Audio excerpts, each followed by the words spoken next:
So you can do a lot of things and find out a lot of information, and most importantly, you can communicate or send signals directly to creation, the creative source, which is an infinite number of spirit forms just like ourselves, who all have evolved to the point where they know how to create and run universes, and you sometimes will get answers back. What's the importance of this? This enables you to find truth for yourself. The ultimate learning system. If you have questions about yourself or life and you know the proper symbols and can open the doorways, these things are available to you. Well, imagine Billy, after sitting in this seat, is 7 years old. All this comes back to him. All the language comes back to him so they can communicate with him. And then he steps outside of the craft and is sent back home. He's standing in the forest, 7 years old, out in Switzerland. Craft disappears. He goes back home. For the next few years, his education continues. They challenge him to remember things that have happened to him in his past and so forth, all about himself. So he has a very interesting childhood. Now, most of us, when we're 8, 9 years old, we're working on spelling between the lines and figuring out, 4 times 3 and so forth, and doing our painting projects. Billy made it through the 3rd grade. And at that point, one part of his mind was still learning math at the local school, and the other part of his mind is being crammed full of all these very high, sophisticated technical things that they want him to learn. As well as he can't sleep because at night the dream state is so serious and all the stuff are flooding into his head that we have a very confused young boy here.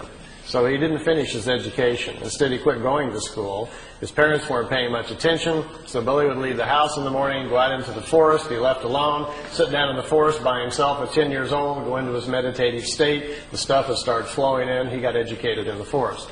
Billy has not lived a life at all like the rest of us. He's never had a driver's license, never owned a car. He's really never even gone into town. He's been living out in the country his whole lifetime.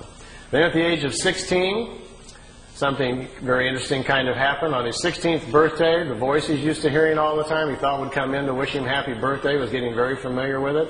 Instead, the voice changed, and it was another voice came into his head. It was a female voice that said she would take over his education, and now it was time to do some serious work.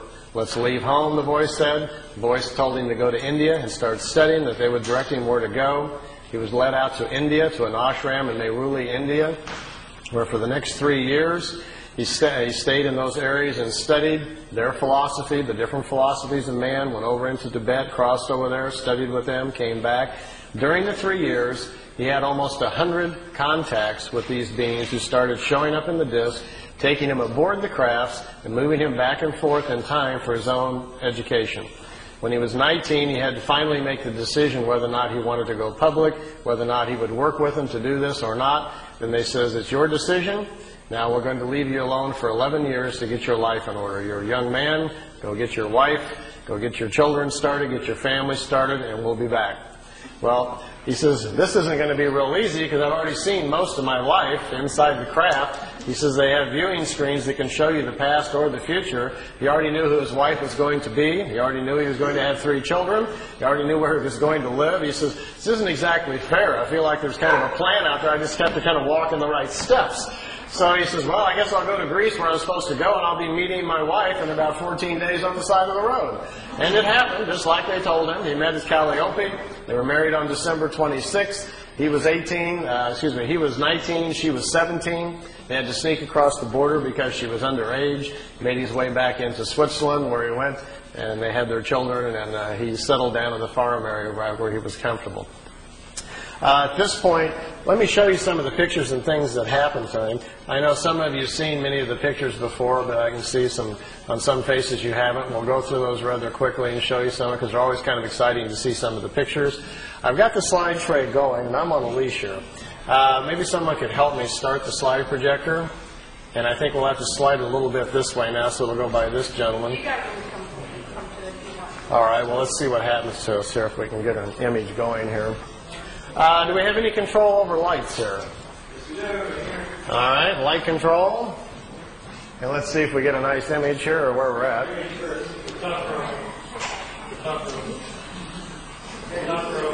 Top row up above. There we go. Well, we can kind of see him. Let's see. This light here is kind of getting on him, huh? How about if I kind of like this? Can we see okay? Now imagine if your young childhood has been like this, and you've been in India, and you come back to Switzerland, where the rest of us in our normal life are, just getting our jobs and going to college, and instead you hear the voice in your head again. It says it's time to come out and start the meetings again, and the voice tells you to bring your camera this time, we're going public. And you go out to the location they direct you to, this thing flies in, and this is a shot from, I think, his second or third contact. We're January 1975, out in the middle of the forest area, about an hour east of Zurich, Switzerland, and this dish shows up. Here's one of the older pictures taken in India back in 1956. Meier I. He's only 19 years old, and they're picking him up in this disc and trying to educate him. This is his home where he lives now in Schmidruthi, Switzerland. It's about 7,000 feet up in the hills.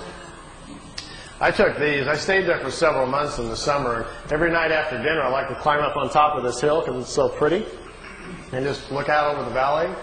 I found, I kind of lost count, over 15 people in the area and who live there who have seen the disc, seen them come in by accident.